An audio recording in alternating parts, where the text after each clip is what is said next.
Fala meus amigos, estamos começando aqui mais um vídeo do canal e no vídeo de hoje a gente vai falar sobre uma grande notícia que os bolsominions deram pra gente. Finalmente eles deram uma boa notícia. Essa semana, tem uns 2 ou 3 dias aí, surgiu a notícia de que o Flávio Dino, novo ministro da Defesa do Lula, acaba de contratar o filósofo francês Michel Foucault como seu mentor ali dentro do Ministério da Defesa. Então certamente vai ser uma parceria fantástica do Flávio Dino com o filósofo Michel Foucault, e essa notícia foi dada, para a gente aí pelos bolsominions nas correntes de WhatsApp. Pelo que eu li, já tem mais de 100 mil compartilhamentos essa notícia, e eu vou ler para vocês a notícia aqui, depois a gente vai comentar um pouco sobre a própria notícia, vamos falar um pouco sobre o próprio Michel Foucault, e falar um pouquinho também sobre a questão prisional no Brasil, porque também é uma questão que tem a ver com a notícia que foi espalhada aí pelos bolsominions, Então vamos a ela, vamos à notícia, tá? Olha só, que pérola, Diz assim: Michel Foucault, atenção patriotas, uma tragédia está para se abater no Brasil, não podemos permitir. Flávio Dino, atual ministro da Justiça, eu falei defesa, ministro da Justiça, convidou Michel Foucault para atuar ao seu lado como mentor. Olha só. O sistema, aí continua, a notícia dos bolsominions. O sistema prisional vai acabar, os criminosos tomarão as ruas, nós, os cidadãos, eles, bolsominions, cidadãos de bem, trabalhadores, honestos, servos do Senhor, devotos da família, perderemos nossa liberdade. Ficaremos à mercê da marginalidade, nossos filhos perderão a noção de certo e errado. Entenderão que o crime compensa. E aí completa, Precisamos dizer não à vinda do abominável Michel Foucault. O abominável Michel Foucault. Assinem petições, vamos clamar aos deputados e senadores que elegemos, patriotas. Eles precisam ouvir nossas vozes, Então, os patriotas, essa é a notícia, Os patriotas bolsominions estão aí pelo WhatsApp espalhando a notícia de que o filósofo Michel Foucault, que cá entre nós, não sei se eles já descobriram isso, mas o Michel Foucault morreu em 1984. Quer dizer, isso tem quase 94, 2004, que tem 38 anos, quase 40 anos que ele já morreu, mas ele vai assumir um cargo no governo Lula, no Ministério da Justiça. E aí tem essa questão toda, de dizer que precisamos dizer não à vinda do abominável Michel Foucault. O que se passa na cabeça de um retardado desse para fazer um negócio desse, Mas enfim, a gente acolhe aqui a brincadeira, e vamos tentar falar um pouco sobre isso. Primeiro, vale falar um pouquinho sobre a questão do sistema prisional, porque ele é citado aqui e é uma das bases dessa fake news, Por quê? Porque o Michel Foucault tem alguns trabalhos a esse respeito, especialmente o livro Vigiar e Punir, que é um dos livros mais famosos dele, aparece o tempo todo aí refletido em vários programas, se faz muitos trabalhos a esse respeito, livros, artigos. Ele apareceu inclusive no Tropa de Elite, aquele filme, e discute no fundo a questão da prisão, o modelo de prisão do Ocidente, a história do modelo prisional, enfim, uma série de coisas ligadas a esse tema, E aí os bolsominions dizem que o sistema, com a vinda do Michel Foucault para o governo Lula, o sistema prisional vai acabar. Os criminosos tomarão as ruas e os cidadãos de bem, que são eles, enfim, ficarão à mercê da marginalidade. Os nossos filhos perderão a noção de certo e errado, entendeu? Realmente, quando você começa a ler o Foucault, você começa a abandonar um pouco essas noções aí de certo e errado de maneira muito rigorosa, muito rígida, melhor dizendo, muito rígida.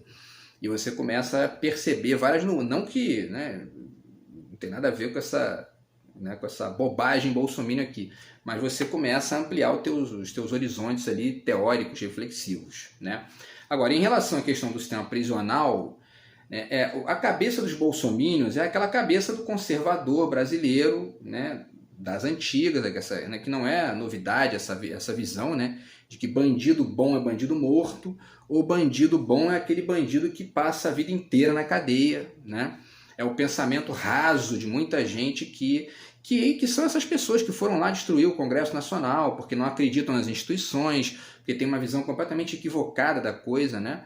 Na verdade, existem leis, existem tipos de penalidade, de penas, né, diferentes para cada crime, né? Você não pode punir alguém, né, por tráfico de drogas, né, da mesma forma que você pune um assassino, né? O crime, né, a penalidade é diferente. E mesmo o assassino, ele cometeu um crime bárbaro, né, realmente é muito bizarro. Agora, existe um processo ali que é o de ressocialização daquele preso. E o sistema prisional civilizado no Ocidente, ele tem que servir para poder ressocializar as pessoas, né? Isso é muito importante. E aí já cito o nosso nossa primeira dica aqui de hoje, que é o Estação Carandiru, do Drauzio Varela, no qual ele fala sobre essa questão, né, do processo de ressocialização, né, das regras que funcionam dentro do presídio. Ele foi lá, né, ele faz um trabalho lá de décadas, né, já lá dentro. Então ele é um trabalho muito interessante do Drauzio Varela sobre isso, tá? Então o fato é que existe essa visão, né? E ao mesmo tempo a gente tem que considerar também que estatisticamente a maioria dos presos que estão no sistema prisional brasileiro são pessoas punidas por crimes leves, né? Incluindo o tráfico de drogas. E aí a gente tem que olhar para o resto do mundo, como é que os países civilizados estão resolvendo isso, né? Falei do documentário do Michael Moore, que ele vai em Portugal para poder pesquisar ali, né, a experiência portuguesa nesse sentido. Quer dizer, foi legalizada a droga, foi liberada a droga em Portugal, você não pode mais ser preso, e isso gerou uma diminuição do uso, né? E mesmo que não gerasse, né, porque não é essa a questão é você entender de maneira madura o seguinte: não dá para proibir as pessoas de usar drogas, porque as pessoas não vão parar de usar drogas, né? Porque essas proibições jamais chegam nos ricos, por exemplo, que são ali blindados por uma série de proteções do entorno ali de vida, né? Enfim, os contatos, os contextos, etc. Então, assim, é ilusão achar isso, é uma ingenuidade típica daqueles fanáticos religiosos ou fanáticos políticos, né? Que são os bolsominions, que acham realmente que não, traficante tem que ir para cadeia, por isso que o Brasil não vai para frente, E são pessoas que moram em lugares que você vai ver, né, vai fazer uma pesquisa, de repente ali você vai ver que os usuários de drogas estão ali muito mais do que na favela, muito mais do que na periferia. Então, quer dizer, uma visão ingênua de país, uma visão ingênua de projeto político, é aquela coisa de entender a justiça como um elemento de vingança, né, e não como um elemento de reflexão do problema, de punição, aquilo que tem que punir, mas uma ressocialização necessária, né, dentro de um processo ali. Recentemente a gente teve aí agora a Suzane von Richthofen, saiu da cadeia, né? Ela cumpriu a pena dela, saiu da cadeia. O goleiro Bruno parece também cumpriu a pena dele e saiu da cadeia. Foram crimes bárbaros, né? Enfim, realmente bizarros, mas ao mesmo tempo eles continuam vivos e a sociedade continua funcionando, eles precisam se ressocializar de alguma forma.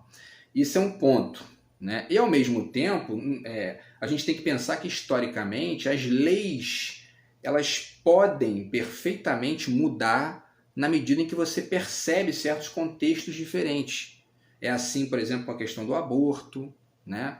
A gente já falou disso em outros vídeos aqui, que é assim também com a questão das relações extraconjugais, que eram consideradas crimes, né, antigamente, hoje já não são mais.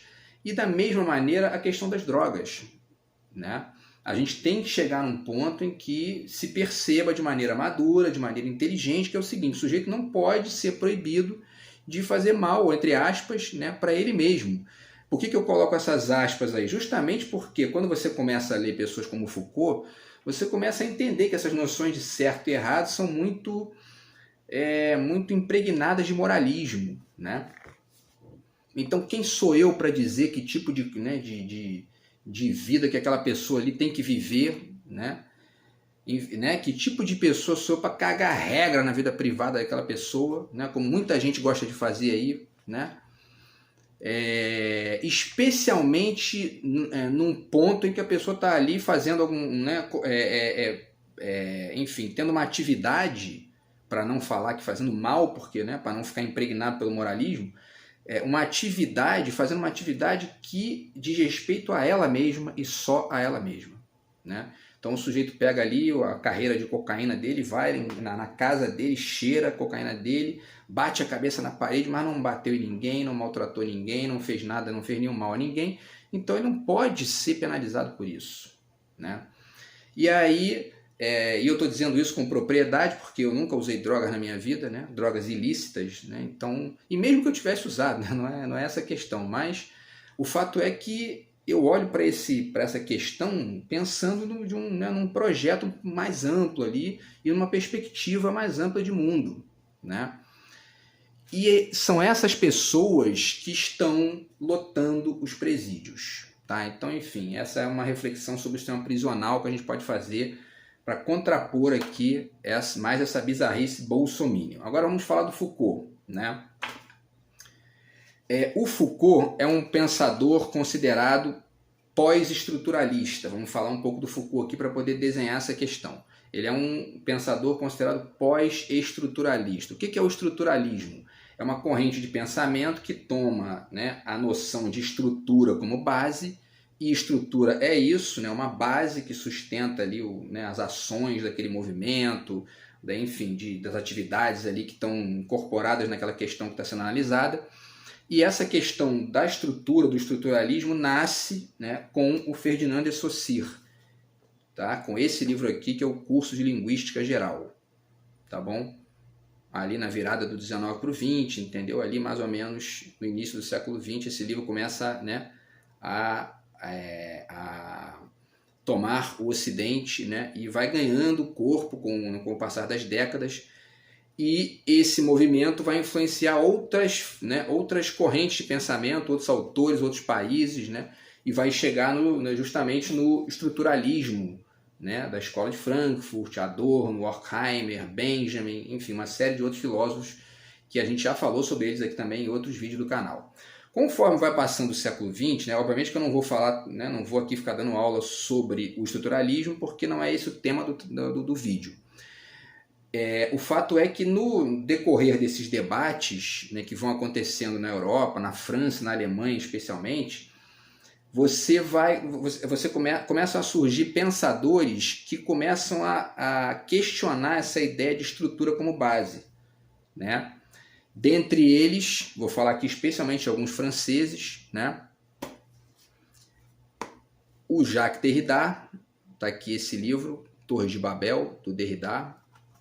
Vou falar rapidamente aqui, só dar alguns exemplos, tá? O Roland Barthes, tá aqui esse livro, aula dele, né? O Jean Baudrillard, já um pouco depois, né? A Transparência do Mal, também grande livro do Jean Baudrillard, pensador já considerado numa corrente pós-estruturalista. E mais recentemente ainda, tá? Dois pensadores aqui que eu vou citar, que é o Deleuze. Está aqui o Gilles Deleuze, Félix Guattari, né? O que é a filosofia. Vou voltar esse livro aqui no finalzinho do vídeo. E o Jacques Rancière, tá? O Mestre Ignorante. Esse livro também é sensacional. Tá? O livro do Jacques Rancière, também considerado filósofo pós-estruturalista, né?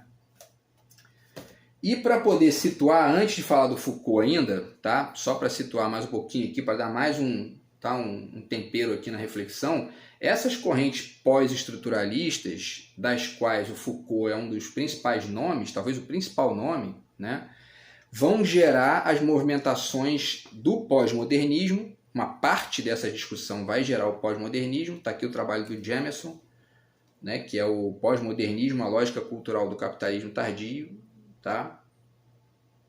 Vão gerar isso, né, as teorias pós-modernas e todas as discussões ali decorrentes disso, porque tem a ver justamente com esse fato de substituir essa ideia da estrutura e da base como regra para uma ideia de pluralidade, de multiplicidade, enfim, né, de amplitude ali maior do que essa noção de estrutura pode dar conta do ponto de vista desses pensadores pós-estruturalistas.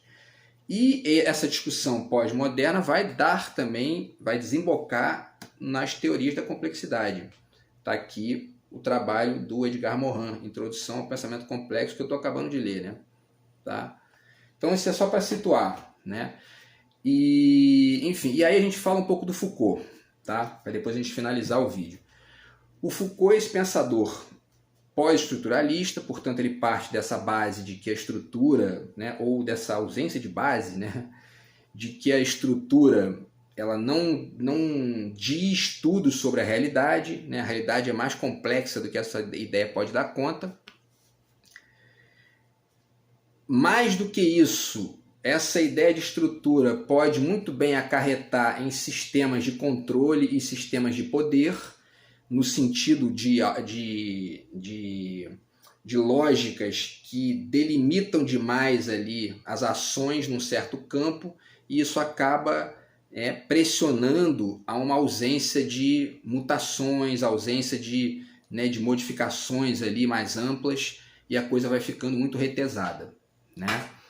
É assim que ele faz a análise da prisão, é assim que ele faz a análise de vários... O Foucault é um autor, né, extremamente atuante, ele escreveu pra caramba, e eu vou mostrar alguns livros dele aqui para vocês, e cada tema falar um pouquinho, porque ele faz essa crítica desse aspecto muito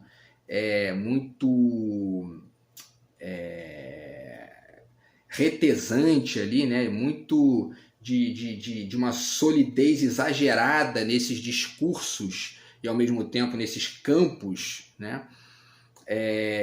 Que no fundo esse caráter, né, muito fixo desses discursos, dessas práticas, tem base numa certa estrutura que fica se repetindo, né, de maneira sistemática, e que fica tentando impedir, né, as modificações, né, as reflexões e alterações que no fundo vão dar em vários cruzamentos e entrecruzamentos que depois vão ser, né, discutidos a partir da perspectiva da interdisciplinaridade, né, dos discursos, né, entrecruzados e etc. Tá? Mas então, voltando, essa crítica que Foucault faz, ele vai fazer em vários discursos diferentes. Por exemplo, né, no discurso da loucura.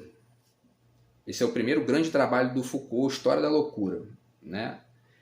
Ele vai começar a discutir o quanto que essas noções criam certos rótulos, certos sistemas muito fechados de classificação dos fenômenos mentais e, enfim, uma psiquiatrização da loucura. É muito isso que ele discute aqui, dentre outras coisas aqui no Nascimento do Asilo, né, dos manicômios na França, e toda uma crítica que ele vai fazendo a essa verborragia técnica que vai sendo ali, que vai sequestrando esses fenômenos, né, e tomando para si uma espécie de direito meio que natural, né, de falar sobre isso. Tá? E isso se configura, né, tanto na história da psiquiatria quanto na história dos outros campos de pensamento, e ele vai discutir muito isso, né, essa história dessa estrutura que é meio retesante e que ele vai chamar de episteme, num certo sentido ali, tanto na psiquiatria, mas também em outras ciências, né? E esse livro aqui, As Palavras e as Coisas, é um livro brilhante nesse sentido, tá?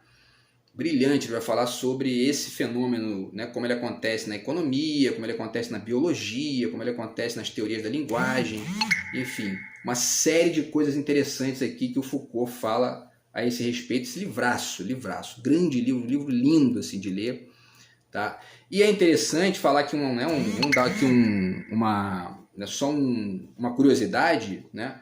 Logo no início aqui do Palavras e as Coisas, o Foucault cita um conto do Borges, né? Ele fala aqui, ó, a primeira página, ele diz: este livro nasceu de um texto de Borges. E aí começa a falar e tal, que ele vai falando do sistema de classificação. E é muito interessante porque ele não diz o nome do conto, né? E eu fiquei um tempão sem saber que conto era esse, né? E aí depois eu descobri qual era o conto, assim, meio que sem querer, né? O conto está nesse livro do Borges, Outras Inquisições, tá? Tá nesse livrinho aqui do Borges, e ele se chama O Idioma Analítico de John Wilkins. E aí você lê o conto, é fantástico. O Borges é fantástico, né? E o Foucault cita esse conto no início do Palavras e as Coisas, tá? Que é uma reflexão dele sobre esse caráter retesante dos discursos e das práticas das ciências humanas. Tá? E, parêntese, né, o Borges é um escritor que a gente pode considerar meio pós-estruturalista também, em certo sentido, né? Porque você pega os contos do Borges, são todos, né, meio que, né, debochando dessa noção de estrutura, enfim, né? Pega, por exemplo, a Biblioteca de Babel, né, que está aqui no Ficções, né? Quer dizer, uma biblioteca que não tem centro, né, não tem, enfim, é fantástico, né? O Borges é um escritor genial e não é à toa que o Foucault foi buscar ali, né, uma das referências para fazer esse livro, tá? Voltando ao Foucault, agora nosso mentor do Ministério da Justiça, né, segundo os bolsominions, tem esse trabalho fantástico dele aqui também, que é o A Ordem do Discurso, se não me engano é uma aula inaugural dele, né? E aí ele vai discutir o conceito de discurso, o conceito de autoria, o conceito de comentário, né? Enfim, disciplina, uma série de coisas bacanas que ele trabalha aqui, tá? E que também ajudam a entender. E pode ser, inclusive, uma dica de um livro que você pode, né? Quem ainda não conhece os textos do Foucault, eles próprios, né? Só de ouvir falar, é um bom livro para começar a ler o Foucault, O Ordem do Discurso, tá? Inclusive porque ele é pequenininho, é um livro de bolso, tem 79 páginas, tá? E para finalizar aqui os livros do Foucault, né, para a gente falar ainda um pouco sobre ele, tem o Microfísica do Poder, tá? Que é um grande livro também, e aí ele também se insere nessa questão, né, de você pensar as estruturas de poder não como algo radicalmente vertical, né, mas como algo fluido, né, e que funciona numa lógica também de microfísica, né? Então, se você pega, por exemplo, a sociedade, não, o poder né, ele é exercido por quem está lá em cima, pelo presidente, pelos ricos e etc. Né? Então, não existe disputa de poder na microfísica da sociedade. Não, Foucault vai dizer, existe sim, existe uma grande guerrilha e, ao mesmo tempo, os acordos, né, as confluências e divergências que o âmbito social ali no seu cotidiano apresentam para o olhar do filósofo. Então, ele trabalha essa questão também no Microfísica do Poder, tá? Que é um grande livro também, um livro excelente. E ele vai pensar algumas questões, né, ligadas à psiquiatria, ligadas ao direito, enfim, né? O Foucault era um pensador multidisciplinar, né? Cito aqui, rapidamente, mais um trabalho importantíssimo do Foucault, que é o Arqueologia do Saber, tá? Eu acho que nesse livro do Foucault tem um conceito que ajuda bastante também a entender essas vinculações pós-estruturalistas do Foucault, pelo menos do ponto de vista, né, estrito, ali, se a gente quiser classificar assim, porque a própria ideia de classificação incomodava o Foucault, né, que é a noção de a priori histórico. Né? Na medida em que ele não considera que existem estruturas, ele vai trabalhar com a ideia de a priori históricos, ou seja, né, certos eventos que você relaciona, né, conecta ali para poder tentar achar uma espécie de esboço da base, e não a base entendida como algo rígido. Né? E aí tem uma frase linda aqui nesse livro que ele diz, né, não me pergunte quem sou e não me peça para permanecer o mesmo. Né? E é isso, né? Isso é muito... tem tudo a ver com essa ideia dele do que era a filosofia. Né? Então, a Arqueologia do Saber, livraço também, grande livro do Michel Foucault. E finalizo aqui com mais dois livros dele, que são esse resumo dos cursos que ele deu no Collège de France, de 1970 a 1982, tá? Nessa edição bacana aqui da Jorge Zahar. São resuminhos dos cursos dele, também muito legal, tá? Vale muito essa dica aqui para vocês conhecerem o trabalho do nosso novo, né, assessor do Ministério, grande figura. E para finalizar, o História da Sexualidade, volume 1, Vontade de Saber. São 3 volumes, na verdade, né? Eu tenho um aqui e os outros 2 eu tenho em PDF. Enfim. Agora, existe também esse trabalho especificamente do Foucault, que já é um trabalho, né, dele mais velho, né, próximo lá da morte dele. Existe uma crítica a esse trabalho, tá? Que eu acho muito importante de citar, que é uma crítica justamente do Baudrillard, do Jean Baudrillard. O Baudrillard tem um livrinho aqui chamado Esquecer Foucault, né? Tá vendo? Ó? E obviamente que não dá para a gente esquecer o Foucault, né? Enfim, é um pensador gigantescamente brilhante. Mas o Baudrillard faz umas críticas interessantes nesse livro aqui. né? Especialmente esse trabalho do Foucault sobre a sexualidade. Tá? Então vale a pena citar o livrinho do Baudrillard para a gente finalizar aqui deixa eu puxar aqui para cá, essa questão. Tá? E aí a gente retorna rapidamente para a fake news dos bolsominions, né? Porque isso é, enfim, um absurdo. A gente está vivendo uma situação bizarra, né? Que essas pessoas inventam qualquer coisa, falam que, né? Enfim, defunto levanta do... Né? Enfim, a Terra é plana, né? Damares e... Né? Weintraub, essa lambança toda que a gente está vivendo aí, Nise Yamaguchi, entendeu? Essa turma saiu do sarcófago e tá aí, invadiu, né, o espaço público brasileiro com essas doideiras. Mas a gente aproveita para poder refletir essa questão, porque no fundo o Foucault é um pensador muito importante para a gente pensar alguns aspectos do que a gente ainda está vivendo, né? Não exatamente esses sistemas mais antigos, alguns, né, que já estão sendo refletidos e deslocados aí na sociedade, graças muito ao Foucault, mas uma certa outra lógica que existe aí também, de entrecruzamento entre o neoliberalismo do Paulo Guedes e o conservadorismo do Bolsonaro. Isso a gente está vivendo no Brasil como uma espécie de sistema de sistema meio que hegemonizante, que fica tentando forçar a barra ali para poder se sustentar no poder e impedir certas mudanças bacanas também que poderiam acontecer na sociedade, no nosso país, né? E que afetam a visão de mundo de muita gente. Os bolsominions estão aí, né, todo dia espalhando essas notícias bizarras, né?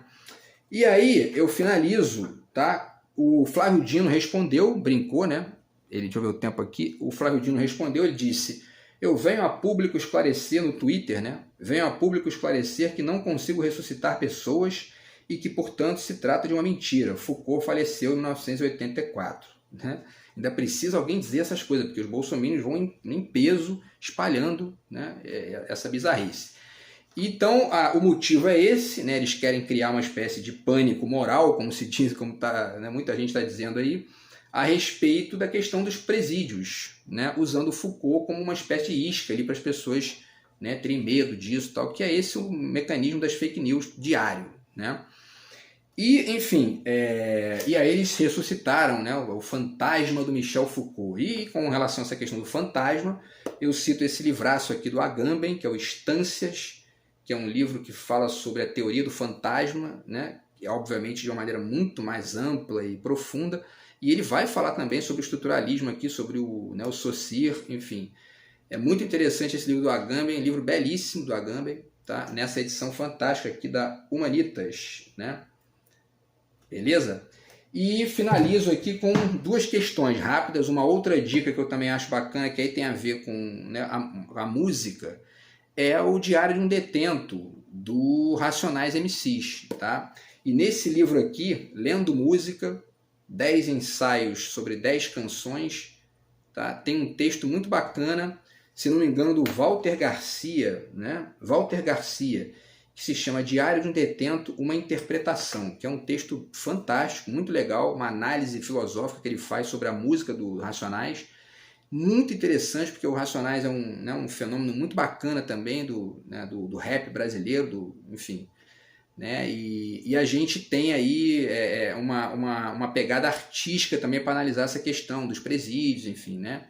E dessa própria necessidade de discutir a ressocialização como regra e não a vingança, né? Então, um livrão também, tá? E estamos chegando aqui ao final. Vamos finalizar da seguinte forma, tá, pessoal? Vamos finalizar aqui da seguinte maneira. Fazendo uma sugestão, tá? Já que o Foucault está vindo para ser o nosso, né, mentor, a gente sugere o seguinte: Flávio Dino não precisa nem sair do Ministério da Justiça e também não precisa trazer o Foucault para o Ministério da Justiça. Ele pode criar um novo ministério, tá? Que vai ser o Ministério da Pirotecnia, porque o Foucault disse uma vez numa entrevista, o cara perguntou para ele se ele era historiador, ele falou que não, se ele era filósofo também não. Ele falou: então o que você é? Eu acho que eu sou um pirotécnico. Então, pirotécnico é o que bota fogo nas coisas, né? E é o papel do filósofo. Então, vamos inventar o Ministério da Pirotecnia, colocar o Foucault como ministro, né? E ele vai servir, porque a filosofia é um pouco isso, né? Esse olhar crítico que você tem sobre as coisas, ele vai servir como uma espécie de ombudsman do governo Lula, né? E vai ficar perfeito, né? Porque o que é o ombudsman? O ombudsman está aqui no dicionário de jornalismo, né? Ele é justamente a pessoa de fora dos quadros normais de um jornal, com um contrato por um período de 2 anos, não renovável, que tem toda a liberdade de fazer as críticas que considerar necessárias sobre o que for publicado pelo jornal, né? Seja atendendo às sugestões dos leitores, seja expondo o seu ponto de vista. Então, o Ministério da Pirotecnia, o Foucault, né, como o nosso grande ministro pirotécnico, né, fazendo o trabalho da filosofia. E qual é o trabalho da filosofia? Está aqui nesse livro do Gilles Deleuze, O que é a filosofia, na página 53. O trabalho do filósofo é pensar, e pensar é sempre seguir a linha de fuga do voo da bruxa. Então sigamos junto com Foucault e sem Bolsonaro, porque chega, né? É isso aí, pessoal. Bem-vindo ao nosso novo ministro e a gente volta no próximo vídeo do canal. Grande abraço, até a próxima e valeu!